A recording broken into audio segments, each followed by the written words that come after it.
반갑습니다. 여러분들의 투자가 행복했으면 좋겠습니다. 캐시메이커 문서진입니다. 오늘 영상은 썸네일 제목에서처럼 2차 전지를 가지고 계신 분들 중에서 지금 고민을 하시는 분들이 계실 것 같아요. 이게 고점인가? 그래서 이걸 팔아야 되나? 아니면 고점이 아니면 떨어질 때마다 다시 잡아야 되나? 아니면 그냥 버텨야 되나? 이런 것들을 고민하시는 분들에게 제가 조언을 좀 드려보려고 하고요. 그리고 2차 전지의 이런 지금 현재 시장의 분위기라든지 이런 것들을 전반적으로 제가 한번 짚어보도록 하겠습니다. 우리 메이커분들, 캐시메이커 채널에 이미 구독자인 분들, 메이커분들은 제가 지난주부터 영상에서 올려드렸죠. 저는 아시는 것처럼 저는 굉장히 강세론자이면서 2차 전지를 굉장히 좋아했습니다. 제가 이제 몇 달 전부터 계속 2차 전지 영상을 많이 올려드렸잖아요. 그러면서 2차 전지가 급등하기 전부터 뭐 나노 신소재, 그 다음에 뭐 에코프로, 에코프로 BM, 그 다음에 뭐 코스모 신소재, LNF, 동원 시스템즈, 뭐 많은 종목들을 언급을 많이 드렸어요. 그리고 또 관련 종목들이 내릴 때마다 지금 팔면 안 된다, 더 들고 가셔야 된다, 뭐 이런 이야기를 많이 드렸는데 제가 지난주부터 좀 달랐죠. 지난주 영상에서는 조정 줄 수 있을 것 같다. 조금은 조심해야 될 것 같다. 그런 영상을 제가 좀 주 후반에 언급을 많이 드렸습니다. 근데 그때도 제가 설명을 드렸지만 지금은 2차 전지는 조정을 줄 만한 구간이 맞습니다. 일단 첫 번째는 다들 아시는 것처럼 많이 올랐잖아요. 음. 너무 많이, 뭐 LNF는 아직까지 뭐 과열은 아니라고 하지만 지금 나머지 애들, 뭐 제가 좀 적극적으로 많이 밀었던 저희 고객들이 가지고 있는 주력주로 가지고 있는 나노신 소재 같은 경우도 지금 거침없이 많이 올랐던 상황이고요. 그 다음에 에코프로 같은 경우도 정말 어마어마한 상승을 했죠. 에코프로 BM 역시도 엄청난 상승을 했고, 그 다음에 뭐 코스모 신소재 말해 뭐합니까? 엄청나게 가파르게 상승을 했습니다. 그냥 이런 과정에서 조정을 안 주고 간다라는 건 말이 안 되는 거죠. 예. 이게 예를 들어 적당히 시총이 막 2천억, 3천억짜리 종목입니다. 그럼 더 갈 수도 있겠죠. 하지만 이미 코스모 신소재가 벌써 5조가 넘어요, 시총이. 5조가 넘죠. 에코프로 비행 같은 경우는 말해 뭐합니까? 22조로 하는 엄청나게, 이 덩치가 큰 종목이 돼버렸어요. 이런 종목들이 막 하루에 막 20% 이상 또 막 오르는 이런 흐름들, 뭐 이런 것들이 확실하게 좀 부담스러운 구간은 맞죠. 그리고 우리가 저는 뭐 개인적으로 기술적인 부분을 엄청나게 제가 중요도를 많이 두지는 않지만 그래도 뭐 기술적 분석은 아예 또 무시할 수는 없으니까 기술적 분석으로 보더라도 슬로우 스토캐스틱 상에서 과열도 많이 심하고, 그 다음에 보신 것처럼 우리 신이 아시는 것처럼 이평 간의 이격도 굉장히 지금 벌어져 있는 상태예요. 이런 것들은 좀 숨고르기를 하고 가야 되는 시기도 맞습니다. 그러니까 기술적으로 봤을 때도 조정이 나올 만한 구간이다라고 보시면 되고요. 근데 그런 구간에서 IRA 법안과 관련된 부분이 이제 구체적인 내용이 나왔잖아요. 근데 제가 그 앞전 지난주 영상에서도 IRA 법안을 설명드리면서 이거 사실 호재로 장기적으로 보면 호재가 맞다. 하지만 이게 단기적으로 보면 이런 차익 실현의 빌미가 될 수 있는 이벤트다. 즉 재료의 노출로 인식될 가능성이 높다라고 이야기 드렸죠. 대부분 시장이라는 건 우리가 흔히 말하는 그게 있잖아요. 킹 반영이라는 게 있지 않습니까? 그러니까 마법의 단어죠. 선반영. 그러니까 주가가 실적이 안 좋은데도 주가가 오르면 야 실적 안 좋은 거 이미 선반영 됐잖아. 중요한 건 실적이 좋은데도 주가가 떨어지면 야 주가 좋은 거, 실적 좋은 거 당연히 선반영 됐잖아. 이런 킹 반영이라는 게 있죠. 만약에 2차 전지 섹터가 이 IRA 법안 세부 지침이 발표되기 전에 만약에 거기에 대한 불확실성으로 내렸으면 저는 오히려 이번 결과가 나왔을 때 급등을 했을 거라 봅니다. 하지만 이미 시장은 IRA 법안 세부 지침이 우리 시장에 특히 양극재, 음극재 시장 이 종목에게 긍정적인 영향을 미칠 거다라는 걸 기대감이 많았죠. 그러면서 관련 종목들이 이미 올랐잖아요. 그렇기 때문에 우리가 이제 주식에서 항상 하는 말, 주식은 소문에 사서 뉴스에 팔아라라는 격언처럼 재료가 나왔기 때문에 이걸 이제 재료 노출로 인식할 수 있다라는 거죠. 그러니까 그런 것들 때문에 이런 것들이 종합이 됐다고 보시면 됩니다. 그러니까 시기적으로 기술적으로 부담스러운 구간에서 그 다음에 재료가 노출됐다라는 거, 요게 이제 맞물리면서 차익 실현이 나올 수 있는 환경이 만들어진 거다라고 보시면 되고요. 그렇기 때문에 지금은 조정을 준다라는 거고. 자, 근데 저는 그러면 이런 거죠. 그렇다면 2차 전지를 좀 부정적으로 보는 사람들이 이야기하는 것처럼 이제 고점, 그러니까 다시는 영원히 에코프로 BM은 26만 원을 못 찍나. 영원히 나노 신소재는 17만 9천 원을 못 찍나 뭐 이런 거 걱정하시는 거, 뭐 포스코 퓨처엠, 포스코 케미칼이죠. 이거 영원히 30만 원을 못 보나라는 거. 그러니까 지금부터 이제 그럼 추세 하락을 하냐라는 건데 그거는 아닙니다. 제가 다시 한번 이야기지만 제가 지난주 영상에서 이야기 드렸어요. 단기적인 조정은 나올 수 있다. 하지만 그렇다고 해서 이게 추세 하락을 우리가 우려하지는 말자라고 이야기 드립니다. 왜 그렇게 이야기 드리냐면 이번에 지금 2차 전지가 조정을 주는 이유는 방금 이야기 드린 것처럼 기술적인 구간, 그 다음에 재료 노출로 인한 하락이 있단 말이에요. 차익 실현 매물이 나온 거. 말 그대로 수급적인 요인이라고 보시면 되고요. 여기에 만약에 펀더멘탈이 훼손될 만한 요소가 나왔냐? 그건 아니란 말이에요. 뭐 뒤에 악재들이 있는데 그것도 제가 뒤에 설명드리겠습니다. 어쨌든 그런 식의 펀더멘탈을 훼손시킬 만한 악재가 나오면서 밀린 거는 아니기 때문에 제 개인적인 생각에는 이번 조정은 단기 조정일 가능성이 높다라고 보고 있고요. 추세 하락은 아니다라고 보고 있고요. 그 다음에 그것도 있습니다. 근데 이거 주도주 교체가 아닌가라고 또 걱정하시는 분도 계신데 저는 아직까지 시장, 특히 이제 그 코스닥 시장에서의 2차 전지는 여전히 주도주 역할을 할 것 같습니다. 뭐 잠깐 소강 상태는 있을 수 있지만 주도주 역할을 할 거라고 보는데 그게 왜 그렇게 제가 또 생각하냐면 오늘 만약에 주도주가 교체가 됐다라고 했으면 오늘 같은 경우는 반도체가 올랐어야 돼요. 그러니까 2차 전지에서 빠져나가는 자금을 받아줄 만한 섹터가 있었어야 됩니다. 그런데 오늘 반도체도 같이 빠졌죠. 물론 반도체는 그러니까 이런 건 있죠. 시기적으로 이건 2차 전지 섹터를 가지고 계신 주주분들에게는 좀 긍정적인 상황입니다. 만약에 2차 전지 지금 이런 환경에서 만약에 반도체 쪽이 굉장히 분위기가 좋았다면 어쩌면 주도주 교체가 나왔을 수도 있어요. 근데 반도체도 지금 주말에 아시는 것처럼 그 미중 간의 분쟁이 또 심화가 됐죠. 중국 정부가 마이크론을 또 사이버 보안 관련 이슈로 또 수사를 하면서 계속 지금 줄다리기를 하고 있는 상태잖아요. 그러다 보니까 또 불확실성이 생겼어요. 그래서 적극적으로 2차 전지를 팔고 또 이제 반도체를 들어가기는 그렇죠. 왜? 어차피 약간 2차 전지가 좀 불확실한 상황이긴 하지만 실적은 그래도 여전히 긍정적인 상황이거든요. 근데 굳이 이거를 팔아가지고 실적은 좀 나중에 올라오겠지만 그래도 이런 이 노이즈가 없는 이슈적인 노이즈가 없는 쪽의 섹터를 고르려고 반도체를 가려고 했는데 이슈적인 노이즈가 생겨버렸으니까 굳이 옮길 이유가 없는 거잖아요. 그러다 보니까 주도주 교체까지는 안 됐다라고 저는 봅니다. 그래서 반도체 쪽으로 오늘 반도체 쪽으로 자금 이동했으면 주도주 교체도 생각해볼 만한데 안 했다. 그럼 이렇게 이야기하실 수도 있잖아요.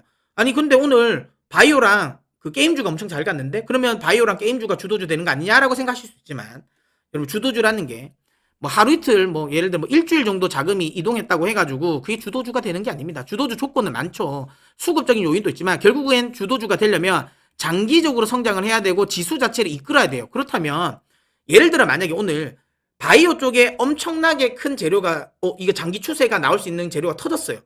뭐 예를 들어 뭐 AI 같은 그러니까 뭐 산업의 패러다임이 막 바뀔 만한 뭐 그런 재료가 터졌어. 뭐 흔히 만약에 이 메인급 정도 되는 애들이 임상 3상이 성공했다거나 뭐 이런 재료가 나왔어요. 그러면 주도주 교체가 될 수도 있습니다. 하지만 그러지 않죠. 오늘 바이오가 오른 거는 대부분 다 말 그대로 이제 우리 전문용어로 빈지털이라고 하잖아요. 내가 2차전지 차익 실현했어. 근데 시장을 빠져나가고 싶진 않아. 그러면 근데 보니까 내가 얘들이 비중이 별로 없네. 그러면 여기에 내가 좀 박아 넣겠다라는 거. 그래서 말 그대로 빈지털이. 그러니까 빈지털이 하는 물량만 들어갔습니다. 그러니까 재료가 뭔가 아주 큰 호재가 나와서 거기에 반응했다기보다 말 그대로 그냥 빈집털입니다. 그러면서 전반적인 바이오 섹터가 움직인 거고 그 다음에 게임주 역시도 그렇죠. 게임주도 지금 현재 분위기가 예전에 뭐 그 NFT와 관련된 부분 NFT가 한참 막 뜨면서 이 게임주가 막 주도주 역할을 했던 그런 흐름에 뭔가 모멘텀이 터진 게 아니잖아요. 여전히 그쪽에 관련된 모멘텀은 없어요. 그렇다면 말 그대로 이건 그냥 빈집털이다라고 봐야 되는 거고요. 빈집털이만 가지고 주도주가 될 수 없습니다. 그렇기 때문에 주도주 교체는 저는 아니라고 보고 있습니다. 그렇다면 결국에는 어쨌든 이 2차 전지와 관련된 종목은 다시 단기적인 조정이 끝나면 반등은 나온다. 반등은 나온다라고 봅니다. 다만 그 시기가 언제냐라는 그거. 그리고 또 중요한 건 내가 지금 현재 2차 전지를 가지고 있는데 그럼 지금 어떻게 대응해야 되느냐라는 부분인데요. 그것도 좀 설명 좀 드리도록 하겠습니다. 일단 먼저 많은 분들이 좀 걱정하시는 것 중에 이거잖아요. 2차 전지 지금 악재 시장에서 메인 악재라고 생각하고 있는 건 요겁니다. 이 세 가지가 정도가 되겠죠. 일단 첫 번째, 그러니까 중국 업체의 미국 진출. 요거는 그 요즘에 뭐 IRA 법안 세부 사항이 나오고 나서 기자들이 이야기를 많이 하더라고요. 자, 이거 그런데 중요한 건 중국 애들도 이거 혜택을 받을 수 있고 결국은 미국 시장에서 중국 애들이랑 경쟁을 해야 되기 때문에 장기적으로 보면 이거 좋은 거 아니다라고 이야기를 하죠. 근데 기자들은 그럴 수밖에 없어요. 여러분, 기자들이 쓰는 기사 중에서 마냥 찬양만 하고 끝난 기사가 있어요? 와, 이게 좋습니다. 정말 최고예요. K배터리 끝, 굿, 굿. 악재도 없어, 굿. 뭐 이러고 끝난 적 있나요? 없잖아. 항상 기자라는 특성상 좋은 거를 말하지만 거기에 꼭 비판적인, 부정적인 부분도 끄집어낼 수밖에 없어요. 그건 뭐 기자들이 원래 하는 거니까. 뭐 그렇게 될 수밖에 없으니까 우려스러운 부분을 이야기를 한 건데 이걸 자꾸만 가지고 이게 실제로 그렇게 진행될 거라고 생각하는 사람이 있는 것 같아요. 저는 단언컨대 가능성 없다고 봅니다. 일단 첫 번째. 포드라진 테슬라가 미국의 CATL과 관련돼 가지고 그러니까 이 투자를 받는 게 아니죠. 그러니까 로얄티를 주고 지분은 자기들이 100% 한다는 거잖아요. 지금 포드가 그렇잖아요. 지분 내가 100% 하고 그 기술만 우리가 가져와서 그 기술에 대한 부분만 우리가 로얄티를 주겠다라는 거잖아요. 근데 이게 제가 가능성이 없다는 건 일단 기본적으로 IRA 법안의 핵심은 결국은 중국 업체들을 그러니까 걷어내겠다라는 거예요. 걷어내겠다라는 게 대전제거든요. 그런데 이런 편법을 허용을 한다? 그건 말이 되지 않는다라는 겁니다. 안 될 거고 이미 이거는 지금 미국 상원에서 이거는 민주당 뭐 조맨친 그러니까 의원이 일단은 민주당 내에서는 이제 대표 발의를 하고 있고 그 다음에 지금 공화당이 이걸 무조건 지금 막고 있단 말이에요. 제 생각에는 이게 상정되고 나면 못합니다. 100% 통과됩니다. 왜냐하면 아시는 것처럼 지금 구간에서 민주당 의원들 역시도 저거는 아니라는 거 느껴지거든요. 왜 그렇게 해야 되냐? 분명히 안 된다라는 거죠. 이 IRA 법안은 미국 기업에 대한 부분을 특히 그러니까 미국을 중심으로 한 밸류 체인을 탄탄하게 만들려고 하는데 여기에 중국 업체를 낀다는 건 말이 안 됩니다. 그래서 분명히 걷어낼 거예요. 법적으로도 이건 안 될 가능성이 높고요. 그러면 이런 건 있어요. 미국은 어쨌든 주 단위의 주법도 따로 있잖아요. 그러다 보니까 뭐 기사를 보니까 그런 이야기 하더라고요. 아, 그래. 그건 포드가 그거는 포기하더라도 그거 포기하고 그 보조금 받는 거 정부로서 연방 정부의 보조금 지급은 받는 걸 포기하더라도 주 정부가 주는 그러니까 공장을 지었을 때 인센티브들 있잖아요. 세제 혜택. 야, 이게 한 2조가 넘는데 그거 보고 들어간다라고 하시는 분들도 계신데 그것도 말도 안 됩니다. 왜냐하면 그렇게 해서 공장을 지을 때 돈을 예를 들어 세제 혜택을 받았어요. 그리고 나서 나중에 생산해야 되잖아요. 생산해서 가격 경쟁해야 되는데 거기서 지원금을 못 받아요. 그러면 가격 경쟁이 안 되는데 가격 경쟁이 안 돼. 그러면 이걸로 공장만 지으면 뭐합니까? 공장만 지으면 거기서 지어 놓은 게 경쟁력이 있어야지. 기업이 바보예요? 경쟁력도 없는데 공장을 짓니까? 안 짓지. 그러니까 이거는 말이 안 되는 거예요. 그러니까 그 포드 입장에서도 부담은 없잖아요. 해볼 수는 있잖아. 트라이는 해볼 수 있지. 그래서 이제 제 생각에는 간을 본 것 같아요. 간을 본 거고 그 다음에 나머지 다른 애들의 어찌 보면 소위 말하면 좀 약간 다른 사람과 협상 뭐 포드 같으면 SK라든지 삼성이라든지 나중에 뭐 LG 엔솔이 되든가 어쨌든 이런 애들과의 협상에서도 조금 우위를 점하려고 하는 게 아닌가라는 생각을 합니다. 제가 보기엔 저거 분명히 1년 안에 1년도 안 걸릴 것 같아요. 6개월 안에서는 전 이거 해프닝으로 끝날 거라고 봅니다. 아무튼 그렇게 되는 거랑 포인트라 보시면 되고요. 그래서 가능성이 없다라는 거고요. 또 하나는 대부분의 많은 사람들이 왜 이거를 미국 시장에만 그러니까 미국인들의 시선으로만 보냐라는 거예요. 그러니까 이거는 미국은 반대하고 그럼 중국 정부는 반대를 안 할 것 같아요. 이게 저는 이거는 중국 정부가 더 반대를 할 것 같은데요. 왜냐하면 지금 미중 간의 기술 패권과 관련된 부분에서 지금 계속 첨예하게 대립을 하고 있잖아요. 대표적인 반도체죠. 자, 미국은 기술 수출 안 시키려고 지금 계속 쪼우고 있어요. 중국으로 수출 못하게. 그런데 중국은 미쳤다고 이거를 기술을 수출해 줍니까? 여러분, 그러니까 우리는 그냥 단순히 미국은 더 기술적으로 뛰어나니까 뭔가 중국은 미국을 끼면 뭐 이득 보는 거 아닌가라고 생각하지만 사실 이거는 아니잖아요. CATL 같은 경우는 2차 전지 그냥 배터리와 관련된 부분에 있어서는 기술적인 우위가 있는 회사예요. 자, 그런 회사가 이거는 보면 지분도 없어요. 100% 지분도 그냥 포드라든지 테슬라가 가져가요. 단지 얘들은 기술에 대한 로얄티만 받는다는 거잖아요. 그걸 얘가 왜 합니까? CATL 그걸 왜 해요? 그 로얄티만 받는 걸 왜 해? 얘가 뭐 중소기업도 아니고 배터리 관련 부분에서 어쨌든 글로벌 1인데 그리고 뭐 이거는 뭐 논쟁이 많아질 수도 있겠지만 우리나라의 셀 업체들의 기술이 더 높다 뭐 CATA 기술이 높다. 이건 제가 보기엔 이건 논쟁거리가 될 수 있어서 뭐 딱 잘라 뭐라고 말하는 안 드리겠지만 어쨌든 기술적인 우위가 있는 애예요. 그런 애들이 왜 미쳤다고 이걸 그렇게 들어가요. 이거는 사실 좀 기술적인 우위가 낮은 애들이 어쨌든 거래처를 따려고 하는 거지. 이걸 왜 합니까? 그걸 왜 할 이유가 없는 거야. 그리고 중국 애들 입장에서는, 중국 정부 입장에서는 이거 결국 기술 빼가는 거잖아요. 기술을 빼가는 거예요. 그 중국 정부 이거 그대로 해주겠어요? 저는 중국 정부도 이건 말릴 것 같아요. 못하게 할 것 같아요. 못하게 할 가능성이 저는 높다고 봅니다. 그렇기 때문에 이거 너무 신경 쓸 필요는 없다. 저는 이거 6개월 안에 저는 해프닝으로 끝날 가능성이 높다고 봅니다. 그래서 여기에 너무 매몰될 필요는 없다라고 저는 보고요. 그 다음에 전기차 시장이 성장 둔화라는데 이것도 말이 안 되는 건 여러분. 전기차 시장의 성장 둔화는 아닙니다. 이거는 뭐냐면 그냥 자동차 시장의 성장이 둔화한 거죠. 그러니까 미국 경기가 둔화되고 있는 상황이기 때문에 아무래도 지금 자동차 시장 자체가 전체적인 자동차가 안 팔리는 거잖아요. 근데 그 과정에서 전기차가 좀 더 안 팔리는 거고, 이 과정은 뭐 당연한 거라고 저는 봅니다. 근데 반대로 다시 경기가 회복되면 당연히 전기차의 시장 성장도 다시 올라온다라는 거예요. 이건 추세적인 부분이 아니에요. 전기차가 사이클 산업이 아니잖아요. 그러니까 지금 전기차가 막 이 침투율이 막 80%가 돼.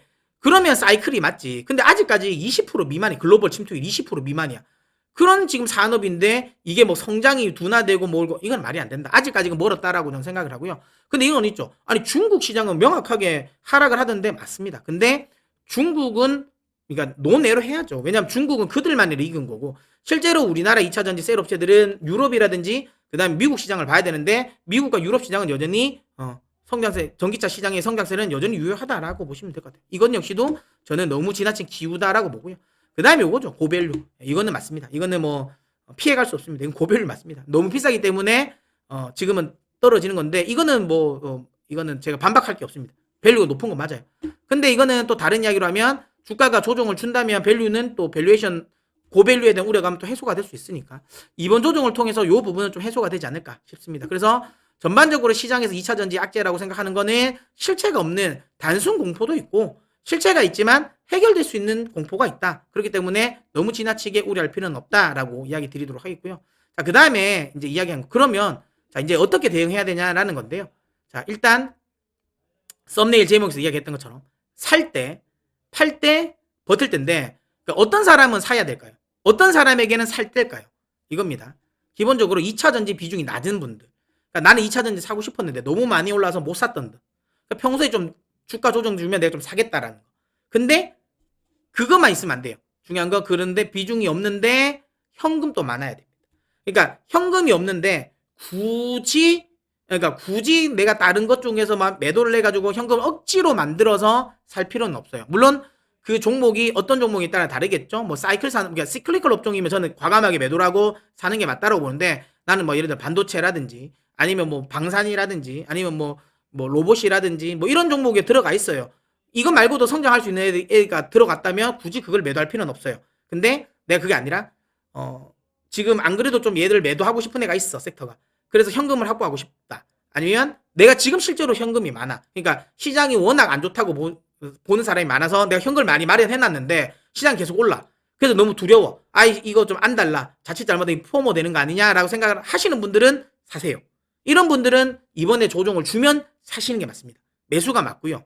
반대로 그러면 이 상황에서 2차 전지를 팔아야 되는 분은 누구냐라는 건데요. 이분은 그러니까 이거는 사실 저희 고객들에게 좀 포함되는 사항이긴 합니다. 저희는 그래서 제가 이제 계속 매도 이야기를 좀 하고 있거든요. 매도를 할 수도 있다라고 이야기를 하는데 뭐냐면 2차 전지 비중이 높은 거. 그러니까 내 포트에서 최소한 50% 정도가 2차 전지예요. 50% 이상.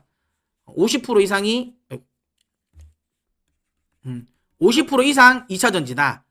그리고 수익률이 높은 분이에요. 그러니까 예를 들어 나는 비중이 50%야. 비중은 많은데 이 어떤 거는 내가 늦게 들어가지고 지금 손해고 그 다음에 수익 났는데도 뭐 늦게 들어가니까 막 10%밖에 안 났어. 그런 분들은 팔면 안 돼요. 그런 분들은 의미가 없어요. 그러면 그냥 단순 손절로 끝나버리니까 의미가 없다. 아까도 제가 이야기 드린 것처럼 2차 전지가 추세적으로 하락할 것 같진 않다고 이야기했잖아요. 그러면 결국엔 반등이 나오거든요. 근데 그 반등이 나올 가능성이 높은 상황에서 내가 굳이 손실을 확정할 필요가 없다라고 봅니다. 그래서 이런 분들은 하시면 안 되고요. 대신 팔 사람들은 비중도 높은데 거기에 수익률도 높은 사람들. 그러니까 내가 지금 아까 얘기했지만 저희 고객들, 그러니까 저희 포트는 2차전지가 지금 거의 한 50% 이상입니다. 50% 이상이고 뭐 제가 그 방송이나 그다음에 이런 영상을 통해서도 이야기 많이 드렸잖아요. 그러니까 저희 포트를 이야기 많이 드렸죠. 그러니까 나노신 소재, 에코프로 뭐 이런 애들. 그러니까 이런 애들은 지금 수익률이 대부분 200% 이상 나옵니다. 200%, 300% 이상 되니까 만약에 이렇게 수익률을 가지고 계신 분들은 좀 파세요. 이런 분들은 다음번 제가 이제 원래는 배반의 시대라고 이야기했잖아요. 그러니까 2차 전지로 우리가 먹을 수 있는 만큼 다 먹었어요. 최대한 많이 먹었어요. 물론 저는 더 갈 수 있다고 봅니다. 하지만 그래도 어쨌든 지금 정도에서는 내가 만약에 수익을 실현한다 해서 아깝지 않을 것 같아요. 그래서 내가 2차 전지 비중이 높고 수익률도 높은 한 3자릿수 정도 된다라고 하시는 분들은 이번 좀 파세요. 팔아서 현금을 좀 확보해 주셨으면 좋겠습니다. 그렇게 해서 좀 다른 쪽 반도체라든지 이런 쪽으로 좀 갈아탈 수 있게. 예. 그렇게 하시면 좋겠다. 그렇다고 해서 뭐 다 팔 필요는 없고요. 만약에 뭐 50%다. 그러면 제 생각에는 한 전체 비중에서 한 30% 이상은 매도. 그러니까 20%만 남겨두시고 30%는 좀 다른 쪽으로 현금 확보해서 다른 걸 탄다라는 생각으로 만들어 두셔라라는 이야기 드립니다. 자, 그 다음에 버텨야 할 분들은 어떤 분들이냐? 버틸 때 요런 분들은 요겁니다. 2차 전지 비중이 좀 어정쩡해. 적당합니다. 그러니까 예를 들어 전체 포트에서 비중이 한 20% 정도 돼 있어요. 그러니까 많지도 않고 적지도 않아. 그러니까 적당해. 20, 30% 있어. 그리고 추가로 떨어지면 추가 매수를 할 여력이 있는 거죠. 예를 들어 막 비중이 50% 이상이 막 60%야. 그러면 떨어지는데 이걸 또 더 담는 건 좀 부담스럽긴 하거든요. 그래서 일단 비중이 좀 적당한. 네, 전체 죄송합니다. 전체 계좌에서 한 20%, 30% 정도 비중이 있는 분들은 한 10%에서 20% 정도는 내가 더 살 수 있다. 라는 생각으로 하실 수 있어요. 그런 분들은 굳이 지금 매도를 할 이유가 없어요. 팔 필요가 없다. 그리고 아까 방금 이야기한 것처럼 그러면 지금 떨어지면 지금 당 사야 또 아직까지 살 필요는 없는 거예요. 아까 방금 이야기 드린 것처럼 비중이 거의 없고 현금이 많은 분들은 떨어질 때마다 사는 게 맞는데 버텨야 되는 비중 적당한 20%, 30% 정도 있는 상황. 이면 왜냐하면 내가 여기서 급등을 하더라도 이게 뭐 아쉽긴 하겠지. 비중을 더 늘렸으면 더 좋았을 건데. 하지만 그래도 비중이 어느 정도이기 때문에 덜 아쉽단 말이에요. 그런 분들은 좀 버티라. 팔 필요는 없다. 그리고 사는 것도 조금 애매할 수도 있습니다. 그래서 일단 이런 분들, 그러니까 비중이 적당하고 그다음 수익률이 낮은 분들, 수익률. 아까도 방금 이야기 드린 것처럼 지금 구간에서 내가 수익이 뭐 이렇게 마이너스다. 늦게 들어가서. 그 다음에 내가 만약에 뭐 이렇게 좀 수익이 수익인데 플러스 한 5%, 10%다. 이런 분들은 팔 필요가 없어요. 이런 분들은 버티세요. 이런 분들은 절대로 팔지 마시고요. 이런 분들은 버티시라는 거예요. 무슨 말인지 아시겠죠? 그래서 전반적으로 제가 다 언급을 드렸습니다. 시장과 관련돼서 2차 전지는 좀 단기적으로 조정을 줄 수 있다. 하지만 추세 하락은 아니다라는 부분. 그 다음에 지금 현재 2차 전지의 악재는 이런 악재들이 있는데 이거 너무 걱정하지 마셔라라는 거. 이런 부분. 그 다음에 뭐 어떤 분은 사고 어떤 분은 팔고 어떤 분은 버텨야 되는지도 제가 다 이야기 드렸으니까 투자에 많은 참고가 되셨으면 좋겠습니다. 자, 그러면 저는 오늘 영상 여기서 마무리하도록 하겠고요. 여러분들이 선택하시면 영상으로 보답해 드리도록 하겠습니다. 구독 많이 해주십시오. 자, 그럼 저는 다음 영상에서 찾아뵙도록 하겠습니다. 그때까지 여러분 메이크머니 하십시오.